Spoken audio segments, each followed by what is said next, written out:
하나님 말씀 창세기 41장 9절에서 24절까지 같이 읽도록 하겠습니다. 술 맡은 관원장이 바로에게 고하여 가로되 내가 오늘날 나의 허물을 추억하나이다. 바로께서 종들에게 놓아사 나와 떡 굽는 관원장을 시위대장의 집에 가두셨을 때에 나와 그가 하룻밤에 꿈을 꾼적 각기 징조가 있는 꿈이라. 그곳에 시위대장의 종된 히브리 소년이 우리와 함께 있기로 우리가 그에게 고하매 그가 우리의 꿈을 풀되 그 꿈대로 각인에게 해석하더니 그 해석한 대로 되어 나는 복직하고 그는 매여 달렸나이다. 이에 바로가 보내어 요셉을 부르매 그들이 급히 그를 옥에서 낸지라. 요셉이 곧 수염을 깎고 그 옷을 갈아입고 바로에게 들어오니 바로가 요셉에게 이르되 내가 한 꿈을 꾸었으나 그것을 해석하는 자가 없더니 들은즉 너는 꿈을 들으면 능히 푼다더라. 요셉이 바로에게 대답하여 가로되 이는 내게 있는 것이 아니라 하나님이 바로에게 평안한 대답을 하시리이다. 바로가 요셉에게 이르되 내가 꿈에 하숫가에 서서 보니 살찌고 아름다운 7 암소가 하숫가에 올라와 갈밭에서 뜯어먹고 그 뒤에 또 약하고 심히 흉악하고 파리한 7 암소가 올라오니 그같이 흉악한 것들은 애굽 땅에서 내가 아직 보지 못한 것이라. 그 파리하고 흉악한 소가 처음에 7살찐 소를 먹었으나 먹은 듯 하지 아니하여 여전히 흉악하더라.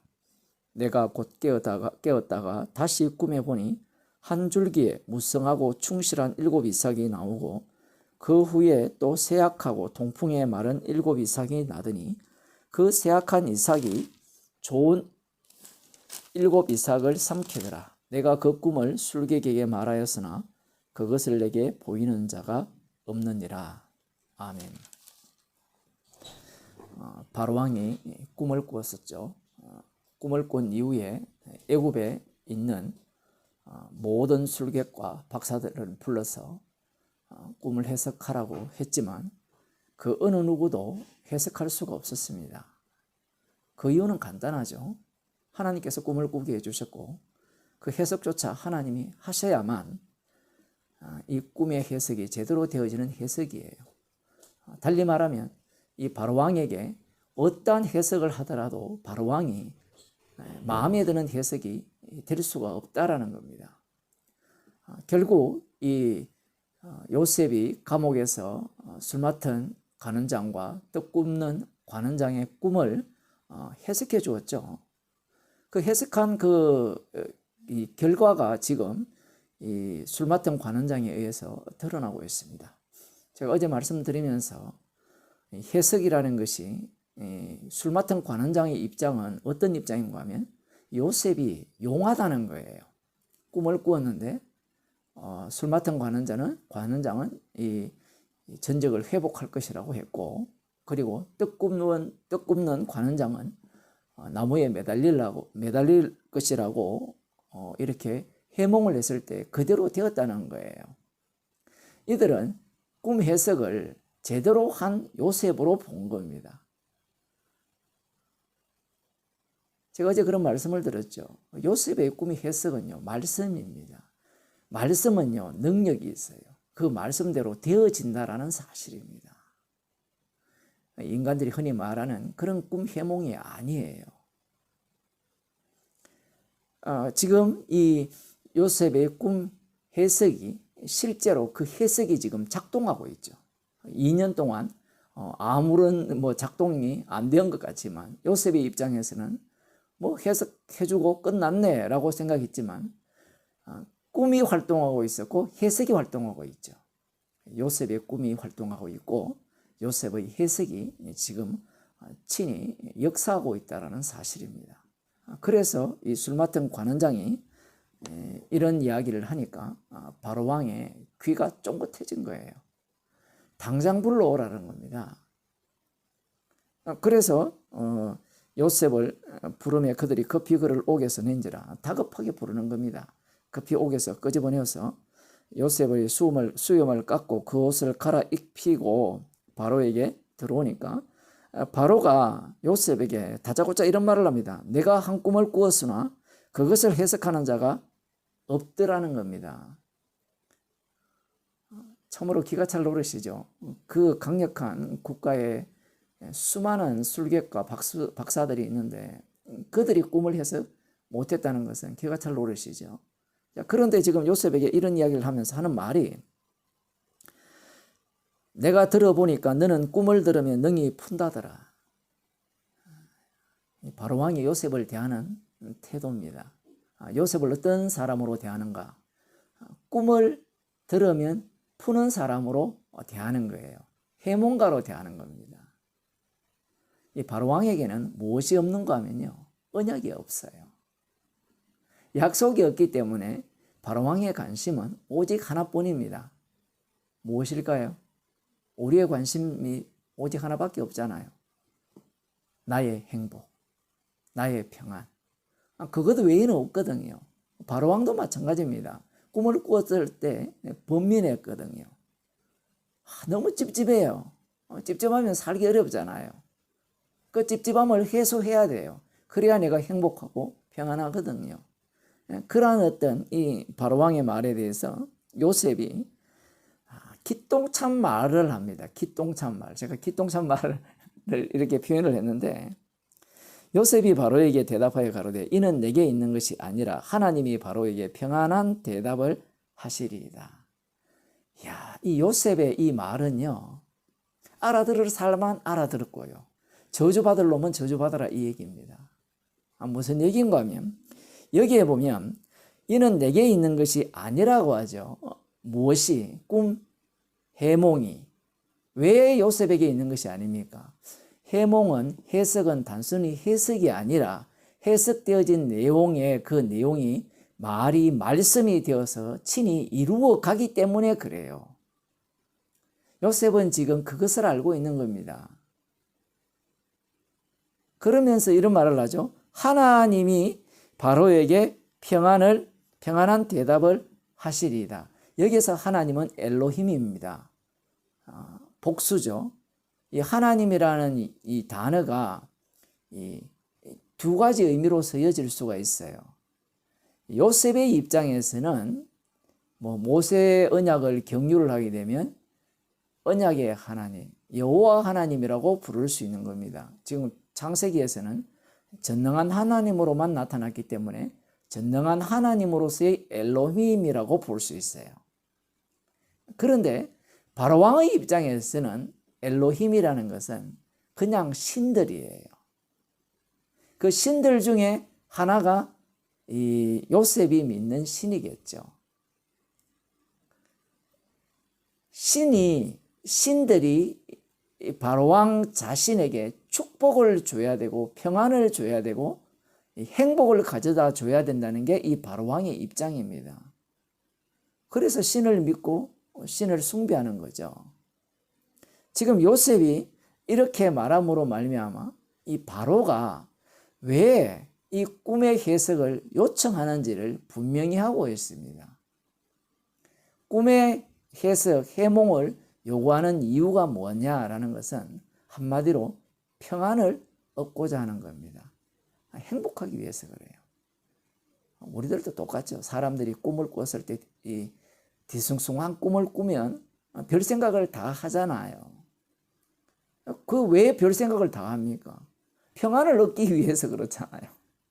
목적이 그거거든요. 그래서 요셉은 이 바로왕의 마음을 알기에 하나님이 바로에게 평안한 대답을 하시리다라고 대답을 하는 겁니다. 자, 이 말이 중의적입니다. 중첩이 되어 있어요. 무슨 얘기인가 하면 바로왕, 당신이 원하는 것은 평안이지요. 당신의 행복이지요. 맞죠? 그래요. 하나님께서 이 꿈의 이 해몽을 당신에게 평안을 주는 식으로 해석을 하시고 그 해석대로 이루어 가실 겁니다. 라는 이야기예요. 그러면 이것이 바로왕에게 축복일까요? 저주일까요? 저주입니다. 지금 바로왕이 이러한 평안한 해석을 갖는다 할지라도, 말씀이 평안으로 인도한다 할지라도 이 바로왕은 언약 속으로 들어올 수가 없어요. 우린 이런 생각을 하잖아요. 우리 뭐 대학생 선교단체나 그 교회에서 민족과 국가와 세계를 위해서 기도하잖아요. 날마다 기도하잖아요. 왜 기도합니까? 그들 모두가 다 예수 믿게 해달라고 기도하거든요. 그 사람들은 예수 믿는 사람들이 아니에요. 지금 보세요. 요셉이 바로왕이 예수 믿게 해달라고 기도 안 해요.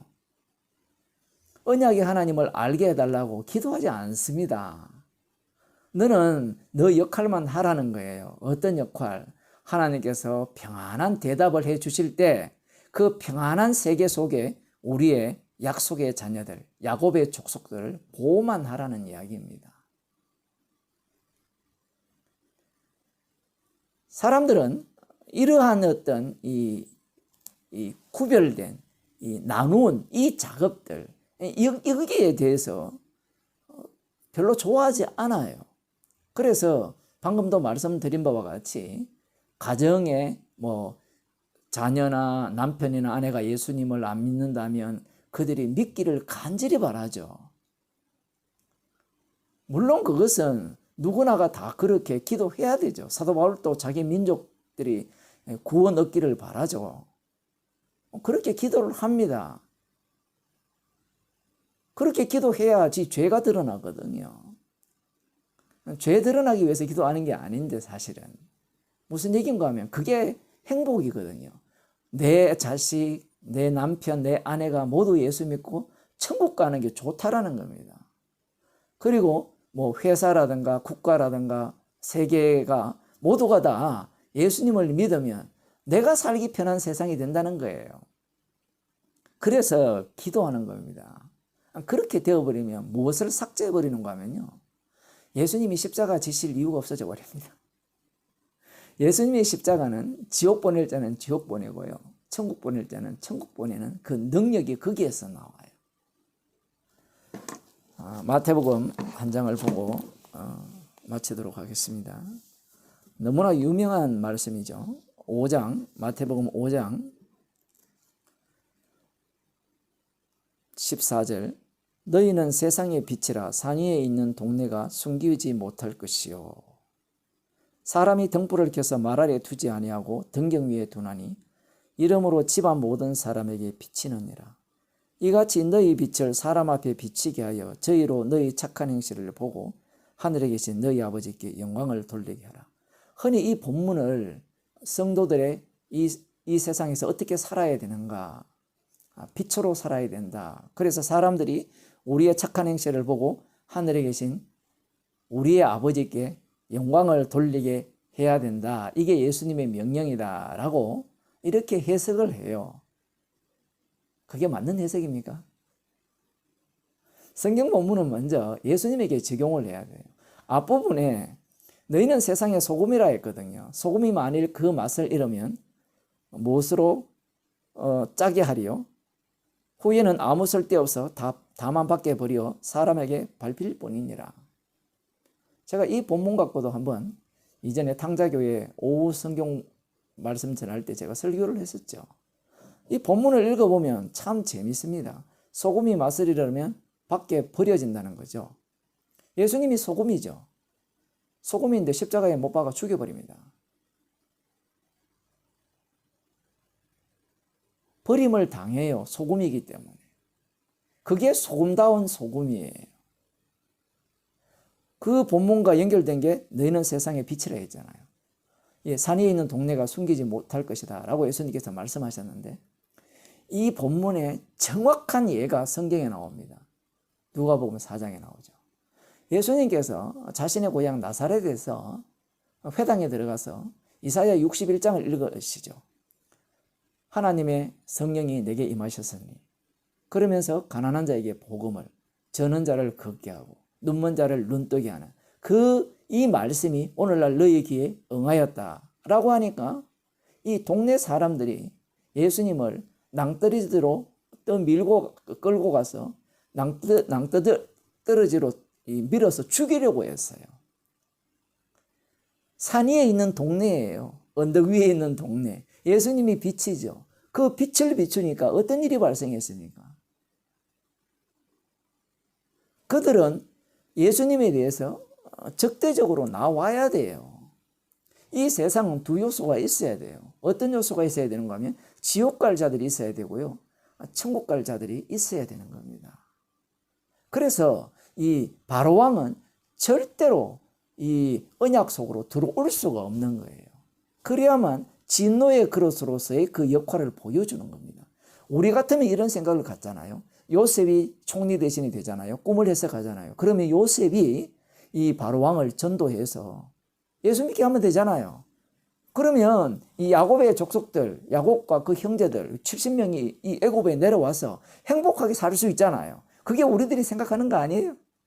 그렇게 되어버리면 유월절 어린 양의 피를 제거시켜버리는 겁니다.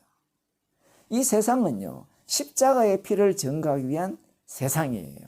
그래서 그 피로 용서받은 자와 그 피에 의해서 저주받은 자가 반드시 드러나야 되는 겁니다. 그 드러나는 현장이 우리가 살아가는 현장이에요. 우리가 볼 때, 복음을 모르는 자들이 평안하다. 평안해야 돼요. 그들이 평안해야 우리가 성도들이 그리스도 안에서 빛의 역할로서 복음을 전할 수 있는 그러한 어떤 역할을 할 수 있는 겁니다. 기도하시겠습니다. 하나님 아버지,